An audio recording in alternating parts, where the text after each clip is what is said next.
কৃষকের সেবায় আপনাদের স্বাগত। আজকের আলোচ্য বিষয় হচ্ছে আখের চাষ পদ্ধতি। তো সংক্ষেপে আমরা আলোচনা করব যে আমরা জানি যে আখ হচ্ছে একটা খুব গুরুত্বপূর্ণ অর্থকরী বাণিজ্যিক ফসল। মোটামুটি আখের বৃদ্ধির জন্য 26 ডিগ্রি সেন্টিগ্রেড তাপমাত্রা আর পাকার জন্য 16 ডিগ্রি সেন্টিগ্রেড তাপমাত্রা লাগে। পিএইচটা যে অম্লত্ব 6 থেকে 8-এর মধ্যে থাকলে ভালো হয়। খুব লোনা বা খুব অম্ল মাটিতে আখ কিন্তু হয় না। এখন আখের যদি অম্ল মাটি হয় তাহলে সেক্ষেত্রে কিন্তু চুন দিয়ে আপনাকে শোধন করতে হবে। হালকা হালকা মাটি, মাঝারি মাটি এবং যদি ভারী মাটি হয় তাহলে যথাক্রমে একর প্রতি 10 কুইন্টাল বা 20 কুইন্টাল বা 30 কুইন্টাল হারে চুন দিতে হয়। এবং চুন প্রয়োগের পরে যদি বৃষ্টি না হয় তাহলে সেক্ষেত্রে কিন্তু 15 দিনের মধ্যে আপনার করতে হবে, ওই সেচ দিতে হবে। এখন আখ বসানোর জন্য যে ডিস্টেন্সটা মেনটেন করতে হয় সেটা হচ্ছে কত না, যে 3 ফুট বা 1 ফুট। 3 ফুট হচ্ছে আপনার দূরত্ব হবে, 1 ফুট চওড়া নালা হবে এবং 22 সেন্টিমিটার 9 ইঞ্চি গভীর করতে হবে। এবং তার নালাটা গর্ত করে দিয়ে ভালো করে মাটি দিয়ে সেখানে 3 ইঞ্চি মাটি দিয়ে আখগুলো বসাতে হবে। এইবার আমরা জানি যে আখ বসাতে গেলে তার যে ফার্টিলাইজার বা সার দিতে হয় সেটা কিন্তু উপযুক্ত পরিমাণে বেশি বা কম দেওয়া যাবে না। যার জন্য বলছে আমরা যে একর প্রতি হিসাব করি তাহলে একরে বলছে আপনার জৈব সার লাগবে 40 কুইন্টাল। আচ্ছা, যদি নিম খোল দিই সেটা লাগবে আপনার 4 কুইন্টাল। অ্যাজোটোব্যাক্টর বা ফসফরাস সলভেজ এবং ব্যাকটেরিয়া লাগবে 6 কেজি। এবং বলছে যে যদি আমাদের ল্যাটেরাইট মাটি হয় তাহলে 3 সপ্তাহ আগে 4 থেকে 8 কুইন্টাল জিপসাম বা ডলোমাইট দিয়ে সেচ দিতে হবে। এখন আমাদের যে আখের ক্ষেত্রে যে মূল সার এবং তার জন্য তার যে চাপান সার তার কিন্তু ডোজটা আলাদা হয়।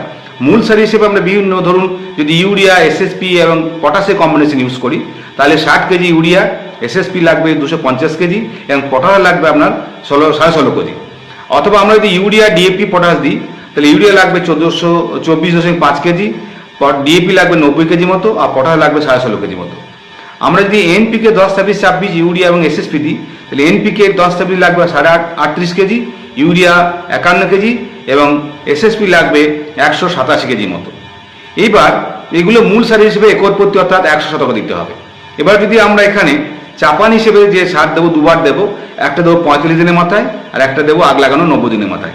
প্রথম চাপানে দেবো কি ইউরিয়া 60 কেজি পার একরে, পটাশ দেবো 33 কেজি। দ্বিতীয় চাপানে দেবো আমরা ইউরিয়া 60 কেজি, পটাশ দেবো 16.5 কেজি পার একরে।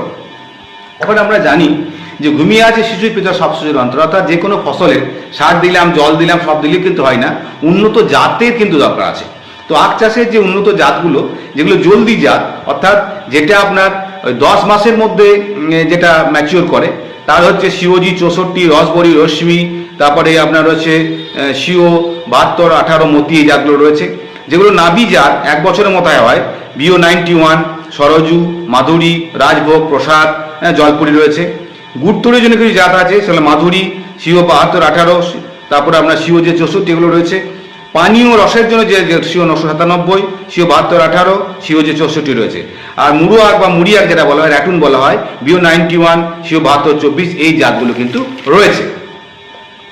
এখন আখ চাষ করতে গেলে কিন্তু দেখা যাচ্ছে বীজের হার কত না, মোটামুটি বলছে একরে 20 থেকে 25 কুইন্টাল অর্থাৎ বিঘেতে মানে 8 কুইন্টাল আখের বীজ লাগবে। বসানোর সময় আমরা আখকে সাধারণত বছরে 2 বার লাগাতে পারি, একটা বসন্তকালে একটা হেমন্তকালে। বসন্ত হচ্ছে আপনার মাঘ ফাল্গুনে, ঠিক আছে, যেটা হচ্ছে আপনার ফাল্গুন চৈত্র বলতে পারেন, মাঘ ফাল্গুন ফেব্রুয়ারি মার্চে। আর হেমন্তকালীন হচ্ছে আপনার কার্তিক অগ্রহায়ণে লাগানো যায়। এখন হচ্ছে যে হেমন্তকালীন আখে কিন্তু ফলনটা বেশি হয়, কারণ কি সেটা হচ্ছে তাদের জলের কোনো ক্রাইসিস হয় না, প্লাস হচ্ছে আপনার ওই সময়টা বৃদ্ধির সময়টা বেশি হয়, গ্রোয়িং স্টেজটা বেশি থাকে, এবং যার জন্য বলছে ওই সময়টা ফলন বেশি হয়। এখন অন্যান্য ফসলের মতো আখেও কিন্তু বীজ শোধন জরুরি। বীজ শোধন করতে হলে কি করতে হবে না, বলছে MEMC যেটা মিথোক্সিস ইথাইল মার্কুরি ক্লোরাইড রয়েছে, এটা 100 গ্রাম 40 লিটার জলে গুলে 20 মিনিট ধরে শোধন করতে হবে।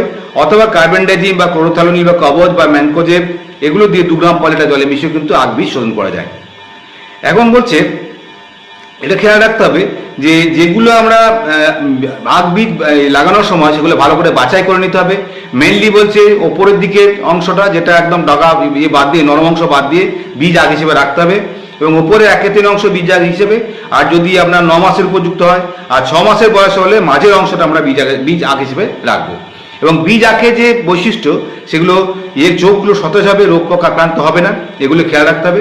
এবং সেখানে যেন লাল ডোরা, ধসা ইত্যাদি এই জাতীয় রোগগুলো না থাকে। আখের যে নিয়ন্ত্রণ করতে হলে কি করতে হবে না, যে মোটামুটি প্রথম থেকে ভালো করে যদি আমরা ইয়েগুলো আগাছাগুলো নিড়িয়ে দেবো, আগাছা নিড়ানোর পরে যে সার দেবো, সার পরিচর্যা করতে হবে। এবং বলছে যে বিশেষ করে সাধারণত যদি আমরা চাপান সার দিয়ে ভেলি বাঁধতে হবে, 40 থেকে 50 দিনে একবার চাপান দেবো, 80 থেকে 90 দিনে দেবো, এবং ভালো করে ভেলি বেঁধবো যাতে জল না জমে যায়, কারণ জল জমলে কিন্তু আখ নষ্ট হয়ে যায়। এবং বলছে যে আখের যে এটা থাকবে যে 10 থেকে 12টা গাছ প্রতি বর্গমিটার থাকবে। এবং যখনই আমরা ওই যে চাপান সার দেবো বা দেবো, তখন কিন্তু নালাতে একটু করে দানাদার কীটনাশক, পিপ্রোনিল দানা, পাতান দানা বা কাটাপ দানা এগুলো কিন্তু আমরা দেবো, যাতে কি না উই পোকা বা অন্যান্য পোকাগুলো কন্ট্রোল হয়ে যায়। মাটিতে সেচেরটা কি রকম ব্যবস্থা আছে না, বলছে সেচ দেওয়ার জন্য মাটিতে মাটির রস অনুযায়ী আখ বসানোর 2-3 দিনের মধ্যে একবার সেচ দিতে হবে। বর্ষা শুরুর আগে 15 দিন অন্তর, বর্ষা যখন স্টার্ট হয়ে যাবে বসন্তকালীন আখের ক্ষেত্রে, তখন বলছে 1 মাস অন্তর প্রয়োজন বোধে দিতে হবে। এবং বলছে আগাছাগুলো নিরাই নিতে ভালো করে যে ভেলি করে আগাছা চলে যাবে।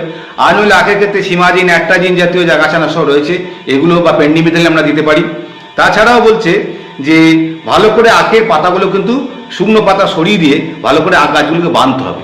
কারণ কি, এতে কি হচ্ছে, ঠিকঠাক যে বাঁধা হয় আখ যেন পড়ে না যায়, ভেলি করে মেরা বাঁধানো হয়, র্যাপিং বলা হয়, তাতে কি হচ্ছে বায়ু চলাচল ভালো হয় এবং যে সুগার ইন্ডেক্সটা বাড়ে এবং আখের যে রসের গুণগত মান, চিনি পার্সেন্টেজটা বাড়ে।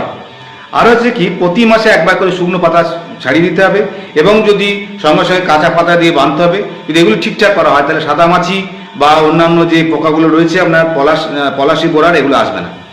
এবার আখের যে ফসল কখন তুলবেন, বলছে জলদি আখের ক্ষেত্রে 10 মাসের মাথায় এবং মাঝারি বা নাভি ক্ষেত্রে আপনার এটা হচ্ছে 1 বছরের মাথায় করতে হবে। কি করে আপনি বুঝবেন যে আপনার আখ ফসলটা তোলার উপযুক্ত হয়েছে? বলছে নিচের দিকে পাতাগুলো শুকিয়ে যাবে। এবার বলছে ডগার পাতা আর চালানো যায় না, আর কাণ্ডে ছুরি বা কাস্তের উল্টো দিকে আঘাত করলে ধাতব শব্দ হবে এবং গাছের গাঁটে সামনে চাপ দিলে সেখান থেকে মট করে ভেঙে যাবে।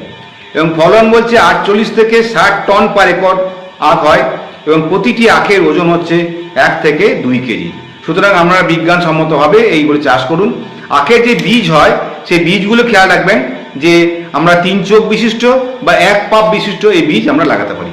এইভাবে যদি আমরা সুষ্ঠুভাবে স্টেপ বাই স্টেপ আখের চাষ করেন তাহলে দেখবেন একটা গুণগত মানের ফলন পাবেন এবং অর্থকরী দিক থেকে আপনারা অনেক লাভবান হবেন। আমার এই সমস্ত ভিডিও যদি আপনাদের কৃষক বন্ধুদের উপকারে লাগে তাহলে আমার তরফ থেকে একটা অনুরোধ রইল, আপনারা কিন্তু আমার এই চ্যানেলটিকে, কৃষকের সেবায় চ্যানেলটিকে আরও বেশি সাবস্ক্রাইব করুন। আপনারা লাইক, শেয়ার, কমেন্টস করুন এবং কীভাবে কমেন্টস করে আরও কীভাবে উন্নত করা যায় তার জন্য আমাকে সহযোগিতা করুন। ধন্যবাদ।